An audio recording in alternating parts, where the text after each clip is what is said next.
fight for wood.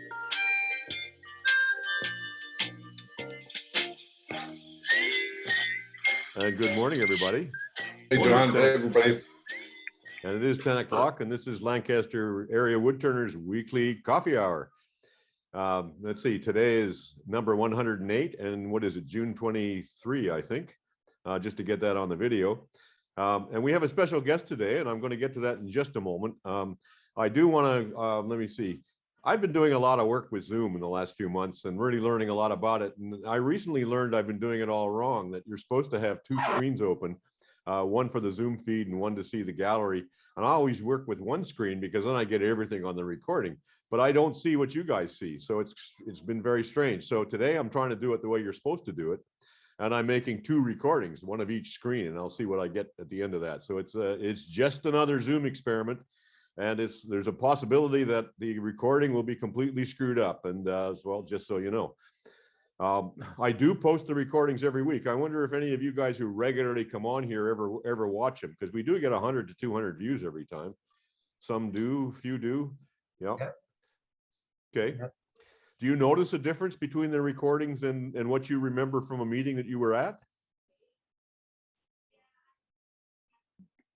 No, they're usually pretty accurate to me. I think it's a good replication of what we saw at the meeting. I've watched a lot of your videos on there. Well, do you guys ever switch with yourself while you're in a meeting like this? Do you ever switch from gallery view to speaker view, or do you just let Zoom take care of it? I switch. I switch. I switch. I keep gallery view on. Okay, so that's all very interesting to me, and I'm going to take that all on board, and we'll play with the recording from this week. And now I'm going to stop this part and give the floor over to Ernie Conover, who is going to introduce his friend Dave Hout. Dave's on screen here, and we'll spotlight them both as they get going. In fact, I'll spotlight them both right now. So, Ernie, it's the floor is yours, and I'm hoping Bye. There's Dave. I think I'm there. Yep, you're there. Okay. Well, it's my distinct pleasure to introduce my good friend Dave Hout. Dave's been interested in wood turning since his college days, and he took a degree in industrial arts. In the early 1980s, Dave attended a wood turning symposium, was introduced to Rudy Osolnik, as was I, and Dave's interest in turning grew. He hosted several local symposia featuring Rudy Osolnik, who became his mentor. He also has had input in his turning education from Dale Nish, Clede Christensen, Kip Christensen, who is Clede's son, Del Stubbs, Russ Hurt, Al Sturt, Bonnie Klein, Michael Hoslick, and Palmer Sharpless. It was in the early 1980s that I met Dave when we debuted our Conover lathe in Cleveland.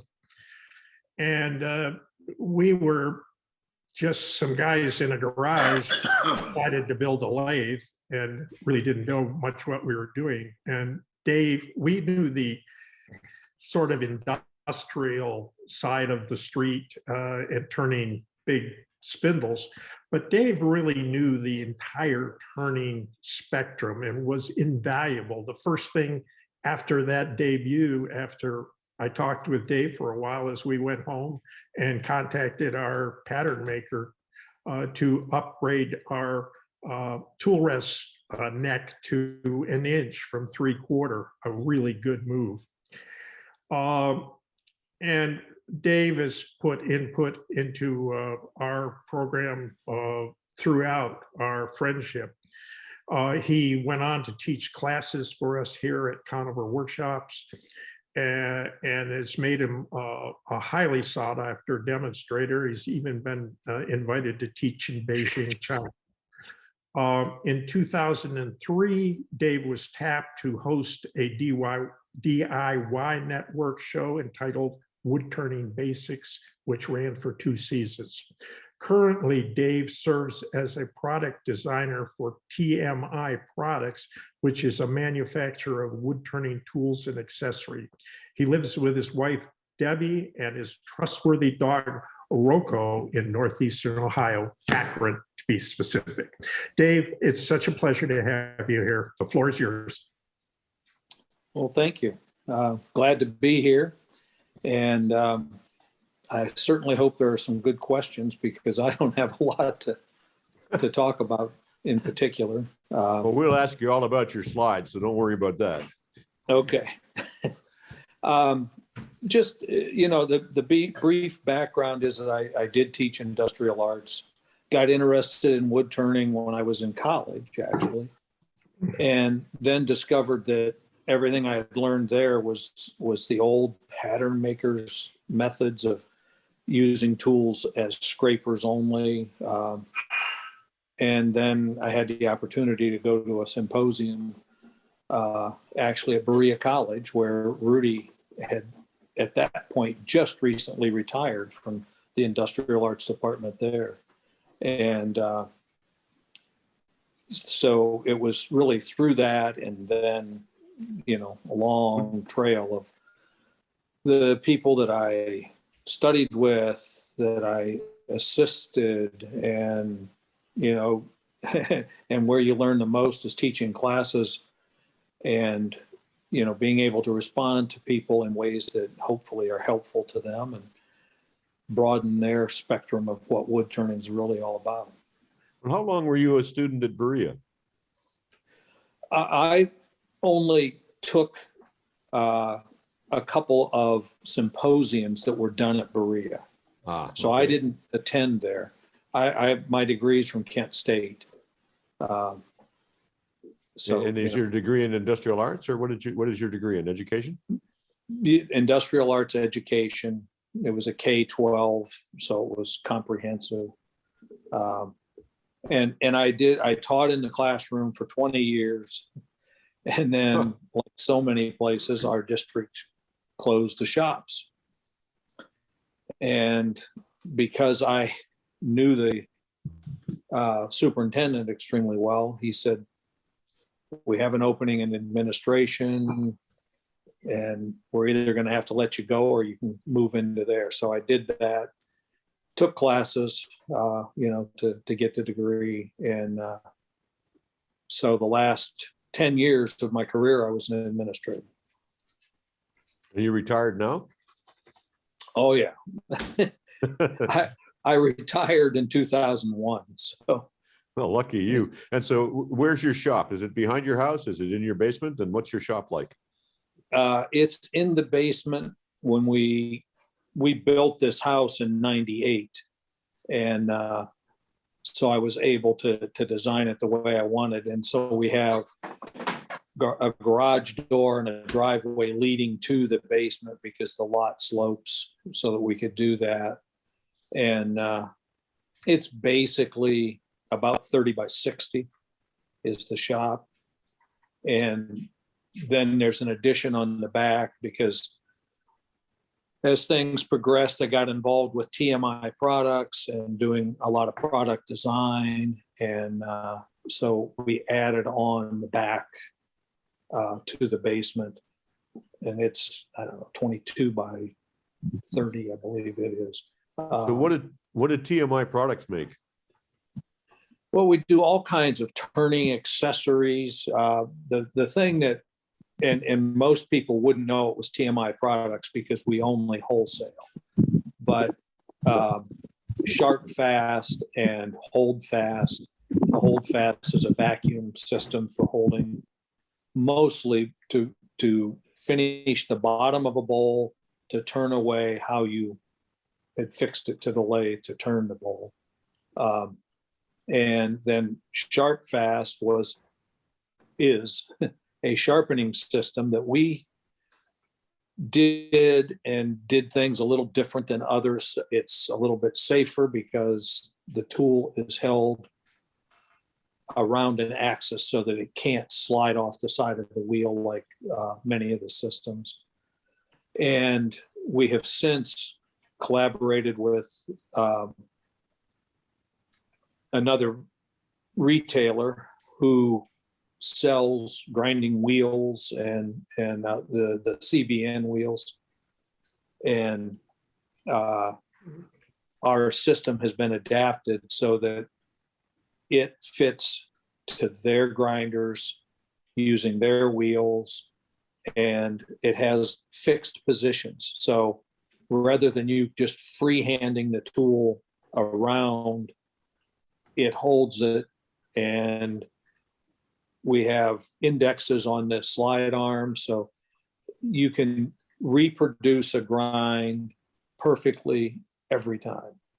And You design, it's been, you design this equipment and prototype it? And where's it made? Where's it made? well, everything we do is within about a 35-mile radius of where I live. Wow. So you local Ohio suppliers. Yes, the auto industry used to be king in this whole area. So there were lots of machine shops, and things changed, and a lot of machine shops went out of business, but the ones that were left were the best. And we've tapped into them, and we deal with about 3 different shops that do most of the work as far as machine work and all that. And then we have molders that produce great work in a vast array of different plastic materials. And so they, like our vacuum chucks are done locally, and a number of other products that lend themselves to that. Well, just so we know a little bit about you, are you married? Yes, And what's your wife's name? Debbie. And children? 2 daughters. They're both in their 40s. One lives about 10 minutes from us, and the other lives in South Carolina, where her husband works. Grandchildren? Yeah, we've got 5 of them. So, Congratulations. and a couple of great grandchildren. So, Wow. Well, congratulations. yeah, Ernie, do you it's want to go fun. to this? You want to go to the slideshow, Ernie? Yeah, absolutely. I'm going to share screen. Okay, I'll take the spotlight off Dave so it goes on you. Or I think we'll figure that one out in a minute. I think I'm going to put the spotlight back on him, actually, if we can keep it. Where'd he go?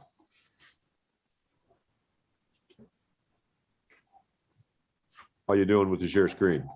All There we right, go. there it is. Cool. So I will index these through on Dave's command. Okay.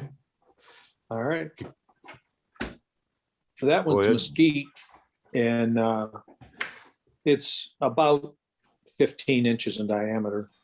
And I don't know if you've had the opportunity to work with mesquite at all, but the interesting thing is that it, to my knowledge, is the only wood that shrinks uniformly. So rather than shrinking only across grain and not with the grain, it shrinks uniformly, so the bowl remains perfectly round. With this one, that's not so evident with the natural edge. But Well, that's a hell of a big piece. Great That's stuff to turn. That's a huge piece of mesquite. I never heard it growing that size. Yeah, well, I was doing a symposium in South Texas down there, and there was a wood supplier there who had some pieces and actually very generously gave me this piece of wood. So I flew home carrying it on the plane. And did the bark stay on when you turned it, or have you glued it back on? It stayed on. I did not have to glue it. Beautiful piece. What size is it? It's about 15 inches in diameter, 7 or 8 inches deep at the highest point.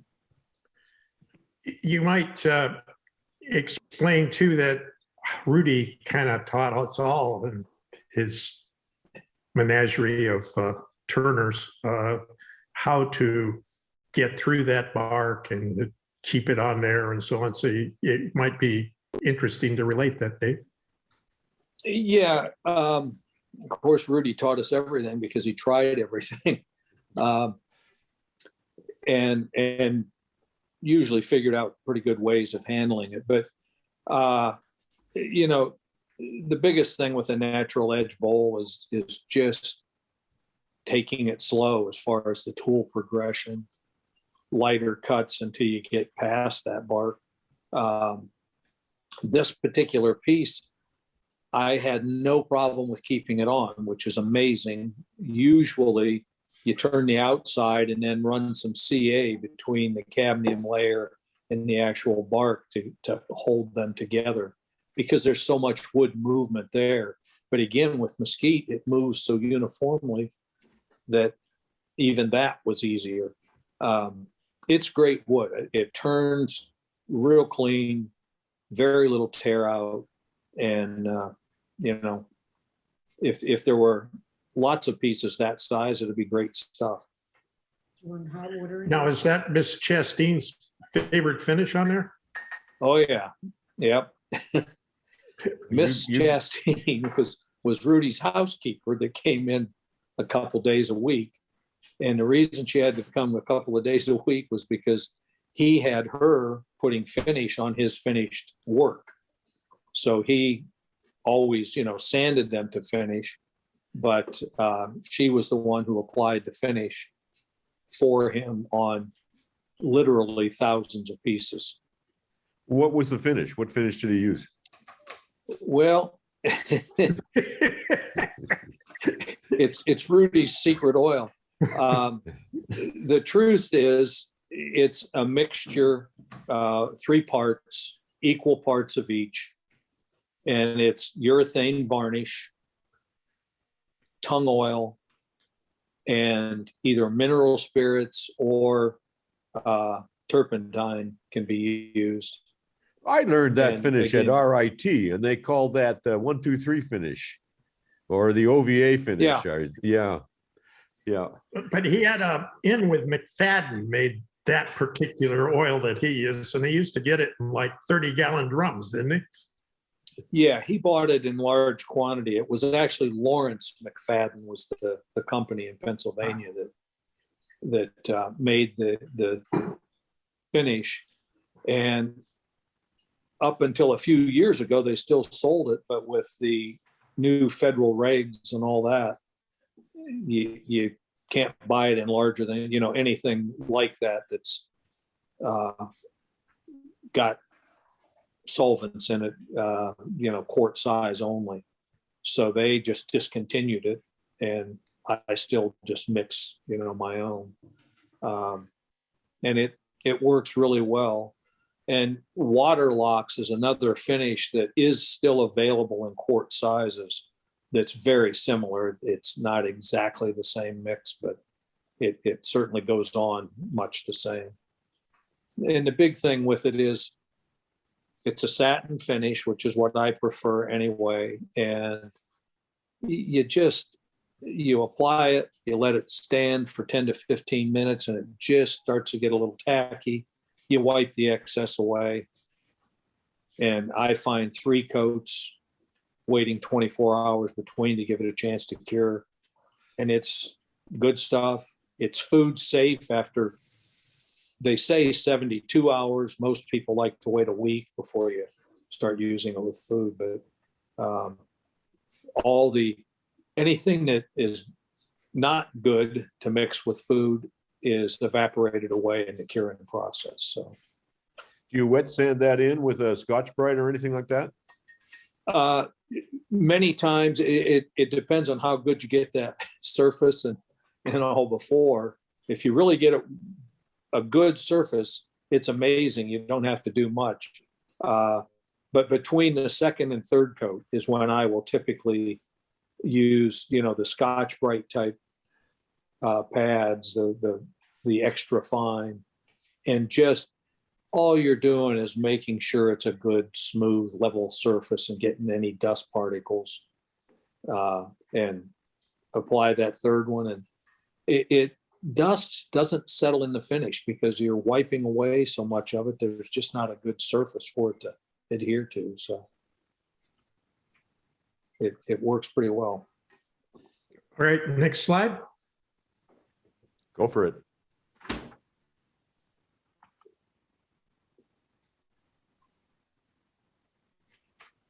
That one is a piece. It's Australian and it's called pheasant wood.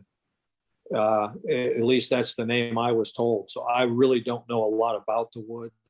Got it from a dealer many years ago. I think that one's from, let me look here, 97 is when that one was turned. So, but it's just, it's about 5 or 6 inches. It's not real big, but pretty wood. But again, it was the only piece of that wood I ever got. So that's about as much as I know about that one.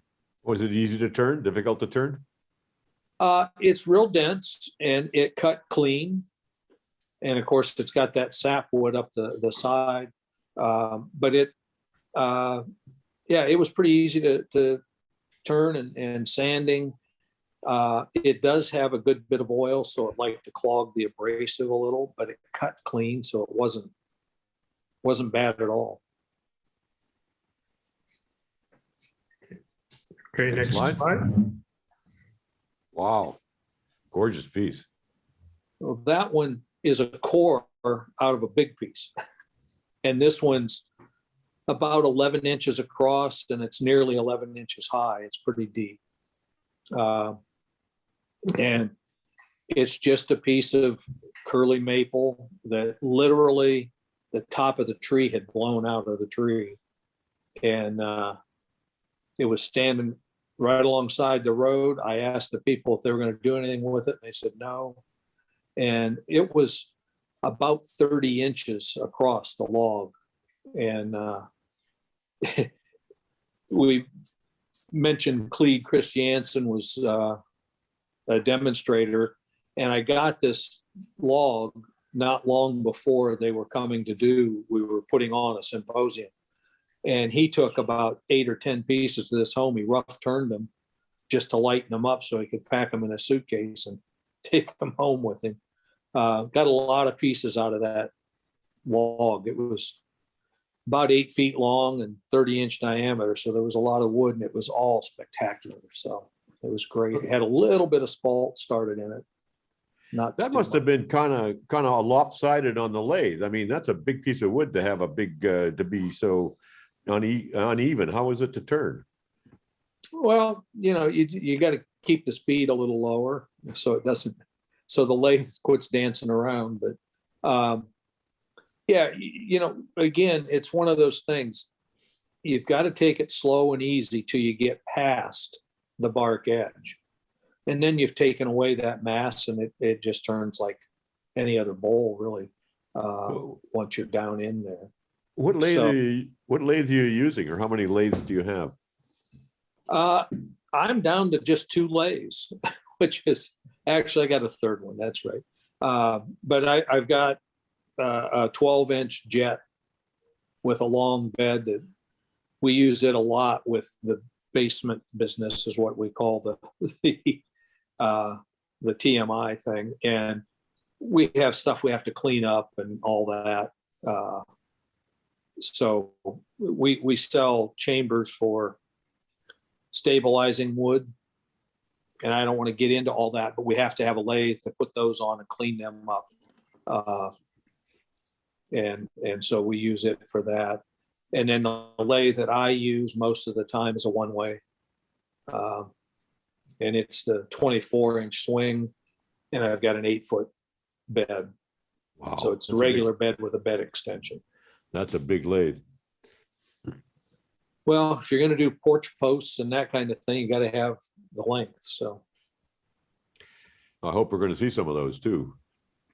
there's a slide in here with some stuff. So Next up, Ernie, unless there's questions. Anybody else got questions? Feel free to unmute yourself and come on in. this is a little piece. It's about 5 inches in diameter and about the same height. And the truth is, this was the piece that we did when I was taping the TV shows back in 2003 and 4. And so this was a project that those shows were, the way we produced them, I had a student that I was teaching as we went through the process and turning a number of different projects. And this was one of them.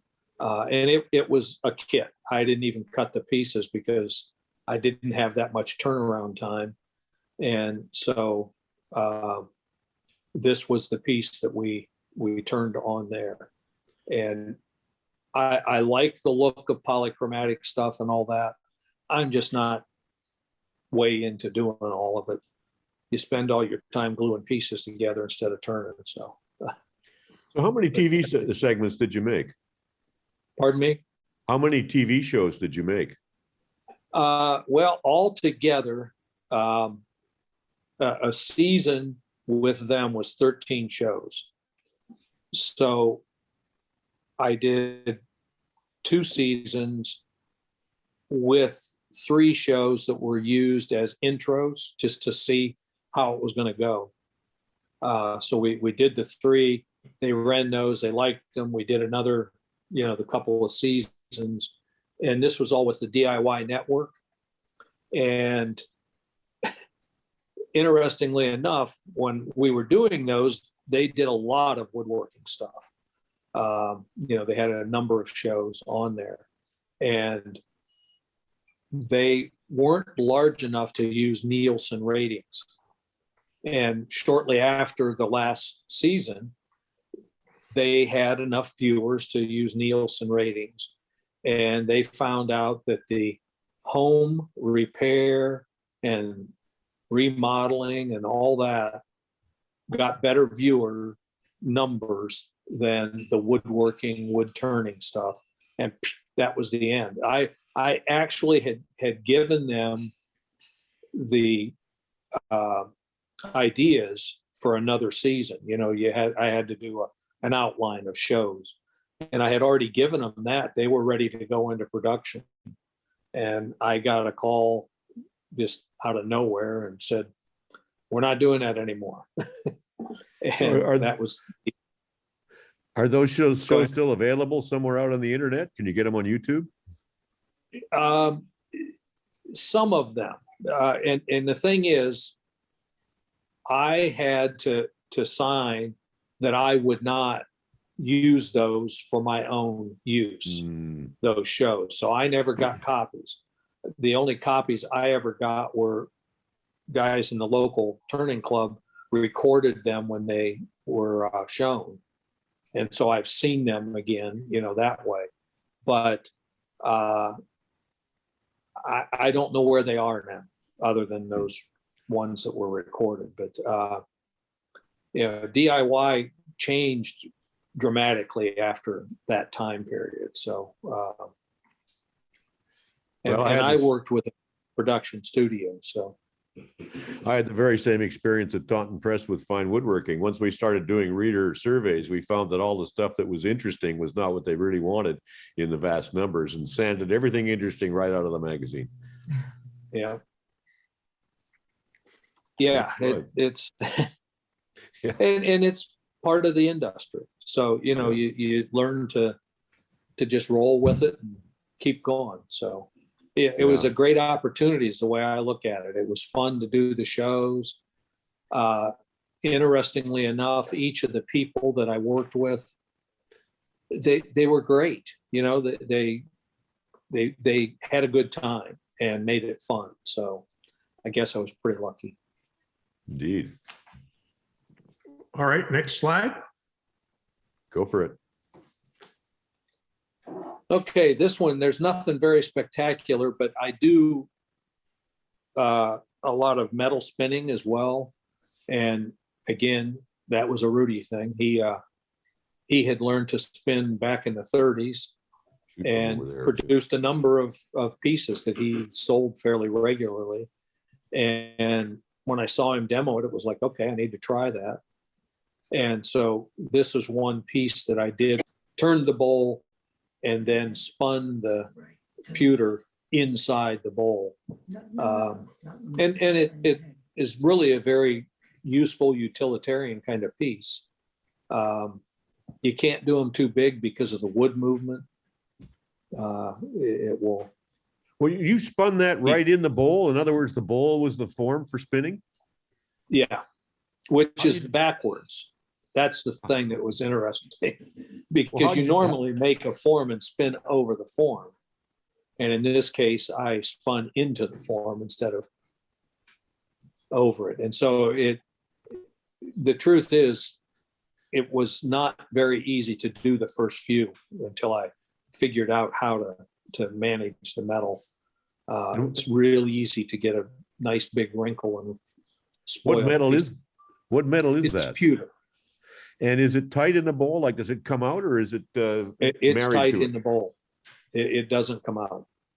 And if the wood shrinks around it, does the wood crack, or does the metal bend? No, if you look closely, there's a little space where the pewter meets the wood, and that was what I found out I had to do, was work that into it enough to allow for that movement. And the truth is, it's held in with silicone down in the bottom, so that the silicone allows for the differential in movement between the metal and the wood. So Yeah. when you're spinning it, it's loose. In other words, you can take it out of it doesn't marry to the wood in the course as part of the spinning process. No, it does not. And that's the way it is. It's the pressure between centers that holds the piece while you spin it. Huh. Very interesting. I've never seen anything like that before. Yeah, I've demoed it at a couple of, well, even the national symposiums, because there aren't many people that do metal spinning. And I teach some at a folk school down in North Carolina. And we've done weekend classes, mostly because the host or the resident artist, there wanted to learn to spin metal.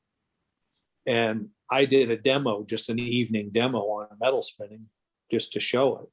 And he said, "You need to do a class." And I said, "I don't know if there's enough interest." And he said, "I'll make enough interest." Yeah, that's for sure. And so he got enough people to say, "Let's do it," that we did just a weekend class, Friday night to Sunday afternoon. And it was fun. And blacksmiths get it. They understand metal movement and that kind of thing. So it was really fun to do that with them. But, Very like interesting. the tools, you have to make your own tools.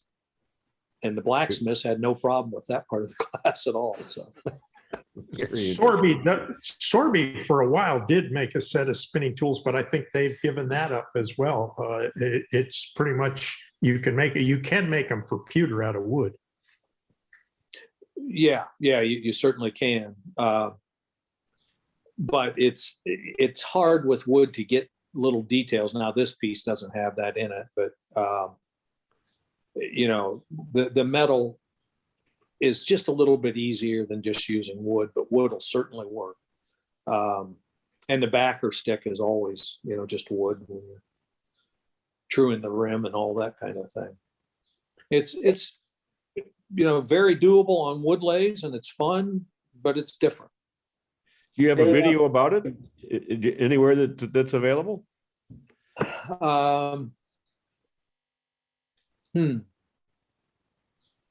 I've done a couple, but I don't know where they are now. They were on YouTube. I'll look after we So get off. a and if I search might find them- bring it up. Yeah. It's been a long time since I did anything like that with the spinning. If we find them, we'll include the links in the follow-up. Where in North Carolina was this artist? Well, the school in North Carolina is John Campbell Folk School. Yeah. Dave, I'm intrigued with your turning there, your spinning. I've done spinning, but how do you hold the piece in the lathe? No follow block. Well, the bowl kind of becomes the follow block. And when I start, you have to make it kind of a funnel shape so that the bottom will contact in the bottom of the bowl. And then your follow from the tail end is a longer follow block that goes down in and holds it at the bottom. And then you spin up the sides, laying it against the side of the bowl. You make the funnel on another block. Yes. As a last- prelim, as a prep the move. last- yeah. The last trim must be difficult on that to get it perfectly meeting that little groove, Yeah. the lip. There can be a bit of give and take there. Yeah.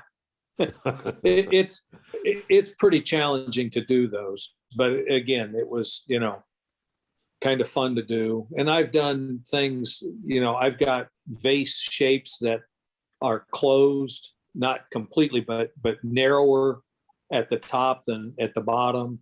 And you have what's called a breakdown chuck, that the center comes out, and then you have little pieces that come out all the way around those. And again, that's when you take a piece that's 6 or 8 inches in diameter and the neck ends up at 1 inch. There's a lot of movement in that metal to get it to close down that far. Yeah. And so. There is a text written by a shop teacher that Rudy taught us about back in the day. I have a copy of it. I'll look up the ISBN in it and give it to John. And it is the only source of hobby spinning I know of. There was a guy, and I can't remember his name now. He was from Ireland, I believe, and he came to the States and did a series of 8 or 10 spinning lessons. And I actually know someone that went to learn spinning from him. And he said for 3 days, they sat and watched. They never picked up a tool. And so he took my weekend class. But those videos were out there. If you just went on YouTube and looked up metal spinning, they would come up. But that's been at least 10 years ago. And he got married and moved back to Ireland. So he's not in this country doing that any longer. Beautiful piece. Okay. This is just a pretty piece of curly maple that, had a little bit of spalding in it. And again, there was just enough spalding that I could get away with leaving it so thick and not have it dry and check and split apart. So that's why it's, like 1.5 inch thick wall all the way through. So it's a heavy piece, but it was interesting, different. Was this made for some purpose? Just to turn a bowl, Kind of looks like it could be a just trying different things. And, I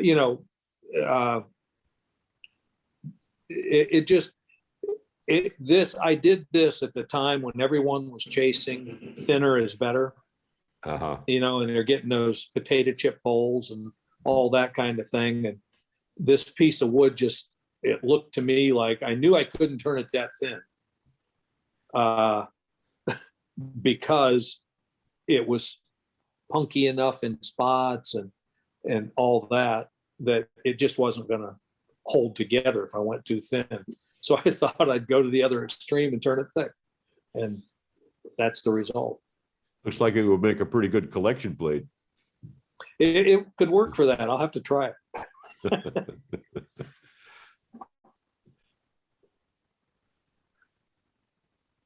This one, unfortunately, the figure doesn't show well. It's a piece of mahogany and it's just a plate, but it's got some nice figure when you look down in it. But in the photos, I've never gotten a good picture of it that really shows the figure. But it's a pretty piece. It's fairly thin, it's only maybe 1 1/8 inches. You do your own photos? These I did. Ernie said you wanted some stuff, and I literally just took pieces that I had and set up a background and just shot them to have for this show. most of my stuff was that I had done years ago were on slides, and that's tough to get it to video. So that's why the background's the same in each of these. I don't see any reflection in this, which I really like in the wood. Well, thank you. I like I said, I like just that satin finish. I want to see the wood. I don't want to see the shiny. But that's just me. All right, next slide. Oh, that one I'm trying to remember here.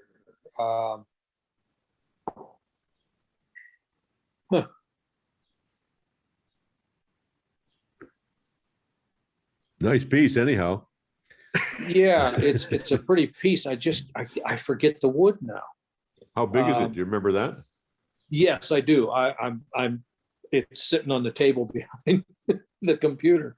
It's about 11 inches across and probably 3.5 deep. Is it sassafras? Yes, that's exactly what it is. Thank you. I'm always amazed by guys who can read wood in a video screen. It was the smell. Yeah.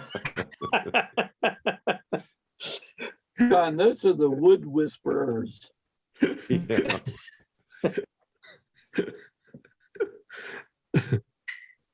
Well, Yeah, what's the so rim it's- detail there? It looks like it's a little undercut on the inside and a little flared out on the outside. So the rim is thicker than the bowl wall. Is that right? That's correct. And the rim slopes to the outside just slightly. Very pretty. Wow. That one is a piece of cherry burl.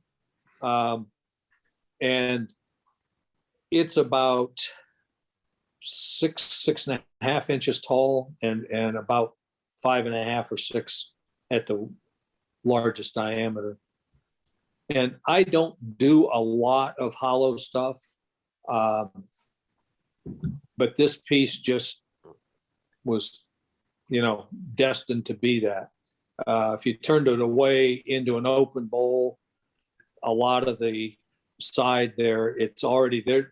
That hole that appears in the side does go through it. And, it just, I think it worked out best to make it that. And it was just the corner off of a larger burl of cherry. So.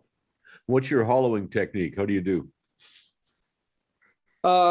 Well, I actually designed a hollowing system, and it's the scissor type that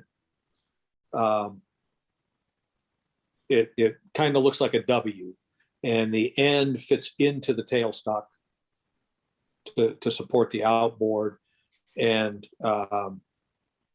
it has a support that goes from the Morris taper that goes into the tailstock down, and it's adjustable for height and has different plates on the bottom to fit between the ways of the lathe so that the rotational force is taken out with that brace.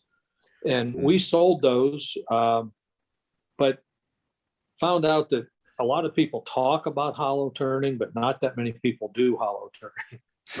So, Did you have a laser pointer on the system too? yes. Yeah. Had a laser that was battery operated, not just a flashlight type, pen light thing. So the laser lasts. Mine's still the original one that I've had on it for years. I think you were demonstrating that one time at a woodcraft show I met you at, saw you at. It might have been in Columbus. Yeah. I don't remember if it was Columbus or not. Probably was, but yeah, I did. We demoed it there. And the truth is, if you demoed it, you sold it. Yeah. But if it was just on the shelf, people didn't know how it would work or how to, go about any of that. So, and again, if you don't sell numbers, you can't keep making stuff, Yeah. you can't sit on it for years to sell a couple hundred. So How deep could you go with your system? about 10 inches, Wow. you know, and that any deeper than that, it really starts to get kind of unruly. You know, and I don't want to get into too many details, but we used bronze bushings at the pivot points and actually had the ends of the metal pieces were reamed to within a couple of a couple of millionths of an inch on a centerless grinder to make the pins snug, but not so tight that it would bind the thing up. And we had replacement bushings and we've never sold one. The bushings will, you know, last forever, and it's real smooth, and it's a good system up to those limitations. You know, you get out more than 8 inches or so in diameter, and any deeper than that, it puts too much stress on everything. And that's when you go to the big boring bars and the D handles and all that kind of thing with the trap. So, but all that deep hollowing stuff is kind of like going to a smorgasbord that everybody's eyes are bigger than their stomach. And the problems of turning these big things just goes up by the square root as the size goes up. Absolutely. Yeah, it really becomes challenging. You know, and frankly, I'm just not a fan of doing that because it's so time consuming, a lot of hollowing, and he just does some weird off center crazy stuff, and he likes doing it. You know, and I get it because he makes some beautiful stuff, but I'm just not, I guess, patient enough to take all that time to just slowly take those little cuts on the inside forever, getting those shavings out of there. This is grass tree. That's the only name I know of for it. It's from Australia, and it's turned upside down. So the rim is the root of that tree. And you see the little holes like pot marks in there. That's where the roots look like long ribbons of grass. They're green. And as soon as they dry, they fall out. Bamboo is kind of like that. Is it kind of like a bamboo kind of plant or a palm tree kind of plant? Yeah, I would say closer to palm tree. You know, it turns like cast iron. Not that hard. It comes off pretty easily, but it comes off in little bead, pebbly like things. And so they're not real difficult to turn, and it's just unusual.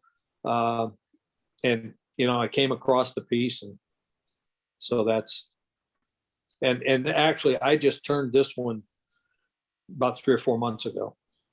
Nice. I threw that in kind of as a joke. That was done at a symposium that I did at here in Akron, and that's an Ernie Conover piece. And it's a box. It's just a friction fit top on the box, and he did some knurling around the edge there to make it look like the top of an acorn. So I just had to throw that one in. Well, am I remembering right, Dave? Do I have this right that you're the guy who figured out that if you put 3 balls in a round groove in a plate and a 4th ball on top, that they will rotate beautifully? I can't take credit for having discovered that, but you know, I've done it and done, you know, a good number of spears and hollow spheres that are boxes that are threaded and all kinds of things like that. But yeah, that it's some teacher at one of our symposiums credited you with that. And last year, early in the pandemic, Doug Reeser and I had an awful lot of fun making those. We must have made a lot of them. And it was really very Yeah, fascinating they're fun to thing. do, but I can't remember who I saw it done. And so I had to recreate it to do it. but yeah, I don't want to take credit for it because I certainly wasn't the guy that thought it all up. So what are we looking at here? This is a fairly small hollow piece. It's only about 4 inches tall and 2.5 or 3 inches in diameter. And that's about as small an opening as you can do with our hollowing system. It's a lovely So little that's- thing. Beautiful shape. Thank Yeah. you.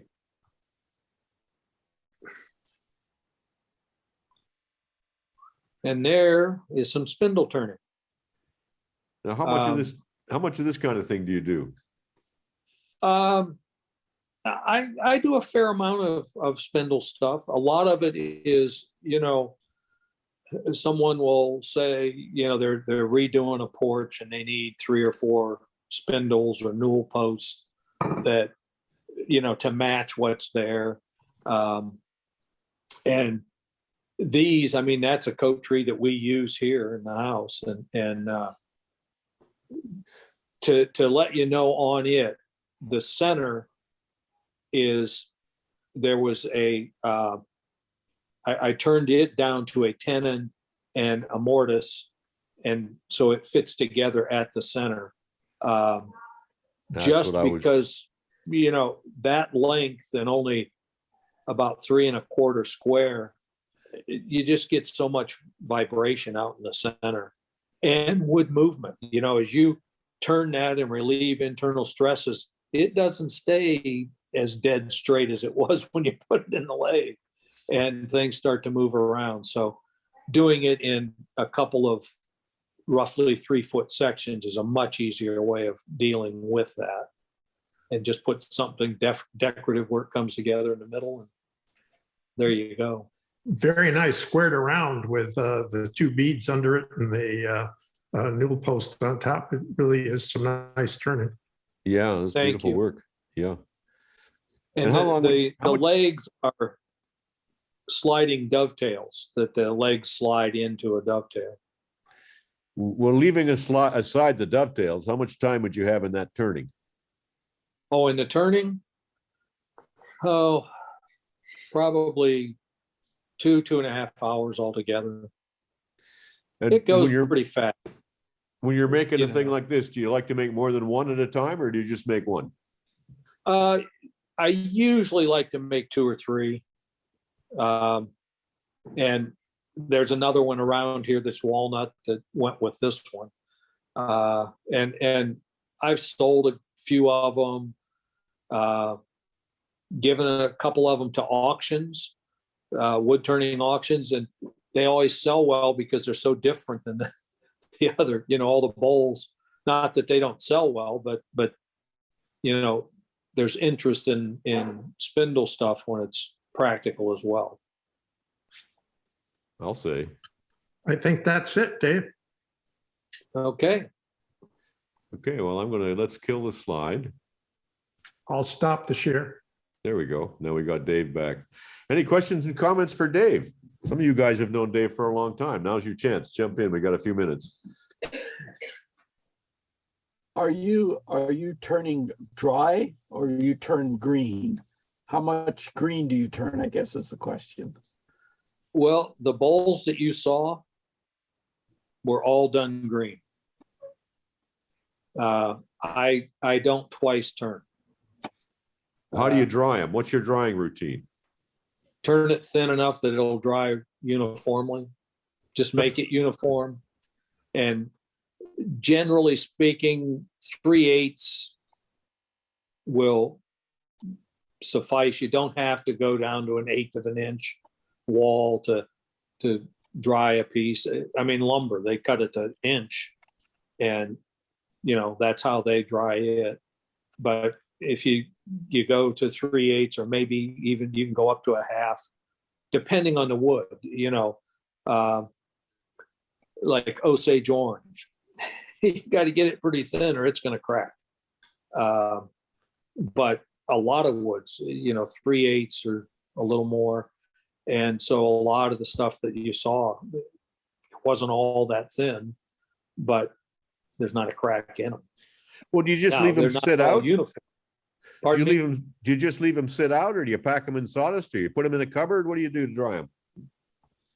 I don't dry them really.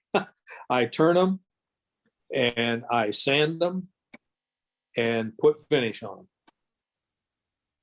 And so, generally the turning process, just with it spinning and all that, it throws a lot of the free water out. And the sanding, with most woods, you can just sand them. They're fine. There are a few that will start to clog the paper and give you, a little problem there. And the truth is, if I have that, I just will leave it. A lot of times I leave it right in the chuck for a day or two, and it'll be dry enough on the surface to sand it. And I've never had a problem with putting finish on and it being affected by the moisture in the wood. You mean you put the finish on right there while it's still on the lathe? You don't dry it first and then finish it? Exactly. Okay. How come you can get away with it and I can't? I do the same thing. I think Rudy taught us to do that, didn't he? Exactly. Yeah, he wasn't I never saw him with a stack of bowls drying anywhere. And he turned thousands, and you just direct turn them.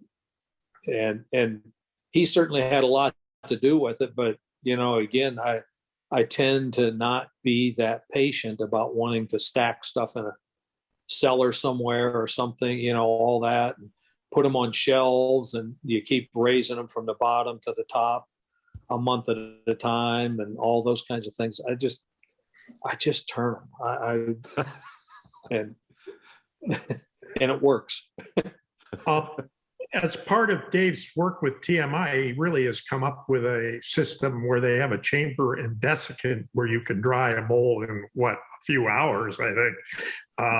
And there's a video I made of Dave explaining this system that is on the Woodworkers Journal site. I will give a link to it to John so anybody can watch it that wants to. Yeah, I'll put it out with the video follow-up.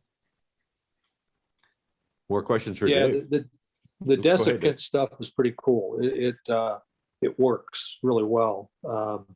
And because it dries it so uniformly, it can be fairly thick and it will not check. It pulls the moisture from all around because the bowl is literally immersed in the desiccant. And the cool thing is the desiccant never wears out. You have to put it in an oven and warm it to drive the moisture back out. And it changes color from when it's dry to when it's wet. So you can tell that it's dry or wet. And so it's a bit of an investment in the beginning, but after that, if you've got a cardboard box, that's your means of holding the thing, and that's it. Well, Dave, this has been a very fascinating hour, and I'm really grateful to you for coming on today. Yeah, good. I enjoyed it. It's fun. I want to thank you, Ernie, also for putting it together and organizing the slides. And this produces a video that I'm not going to have to do much editing to either. So I'm very happy about the whole deal. Because well, you think I'm actually sitting here in front of my Lancaster Woodturner screen, but actually I'm in Margate, New Jersey at the beach. So